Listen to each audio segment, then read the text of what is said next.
Hey everyone, welcome. Have you ever actually stopped and thought about how we make sense of a world that is just completely overflowing with information? We're literally bombarded with numbers, scores, and statistics all day, every day. But there's this one incredibly simple mathematical concept that kind of acts like a universal translator. It quietly decodes this messy, complex world into something we can just instantly understand. In today's explainer, we're going to dive deep into a really fundamental metric that, honestly, shapes almost every single aspect of human society. It's the ultimate tool for taking total chaos and turning it into crystal clear clarity. To really see this in action, let's start with something relatable and, frankly, pretty high stakes. Picture a game of cricket. You've just finished watching a nail-biting, insanely tense series, right? And the commentators flash that graphic highlighting a star batsman's batting average. We hear this term thrown around all the time, but have you ever truly wondered how that single defining number is actually calculated? After all those spectacular boundaries, and let's face it, disappointing dismissals, how do we take a player's entire roller coaster of a performance and just boil it down to one definitive metric? Or, okay, let's pivot away from the stadium for a second and look at academics.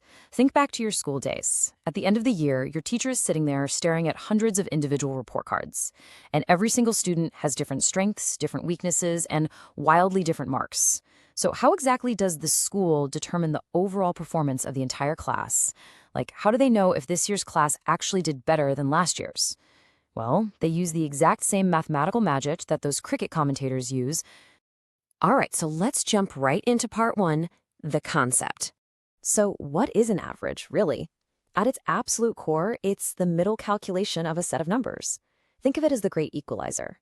Whenever you're dealing with messy, chaotic data, the average swoops in and creates order. And the formula? It is beautifully straightforward. You just take the total sum of all your values, and then you divide it by the sheer count of those values. That's literally it. Total sum divided by the count of numbers. Let's actually walk through a quick micro example together. Say we have 5 random numbers, okay? 40, 50, 60, 70, and 80. First, we calculate the total sum, which gives us 300. Now, because we have exactly 5 numbers in our set, we simply divide that 300 by 5. And the result? 60. That 60 is our middle point. It perfectly represents that whole group of varied numbers with just one clean digit.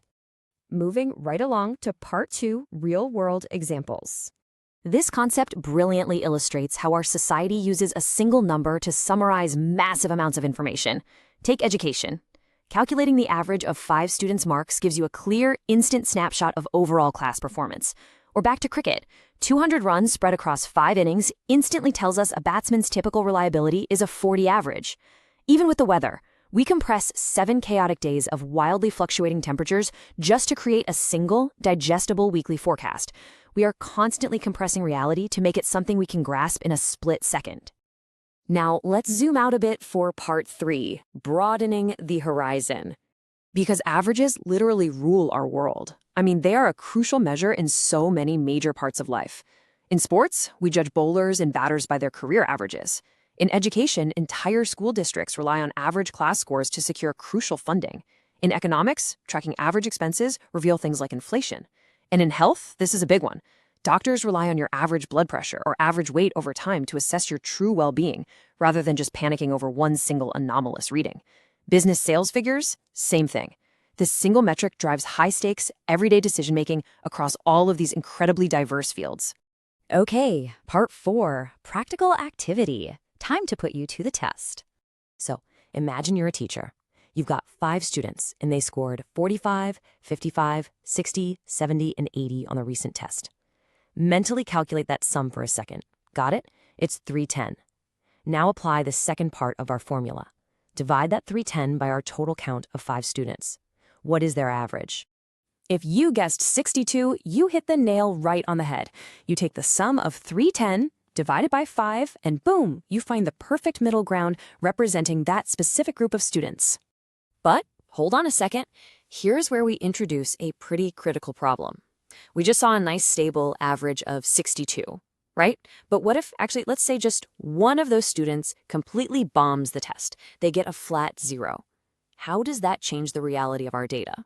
Well, when scores are consistent, we get a stable, highly representative average. It paints a really true picture of the class. But if one student scores a 0, That single number becomes what we call an outlier, and that extreme outlier drastically drags the entire average down, making the whole class look like they performed terribly, even though 4 out of the 5 students actually did very well. This exposes the ultimate vulnerability of averages. A single extreme event can completely skew the entire narrative.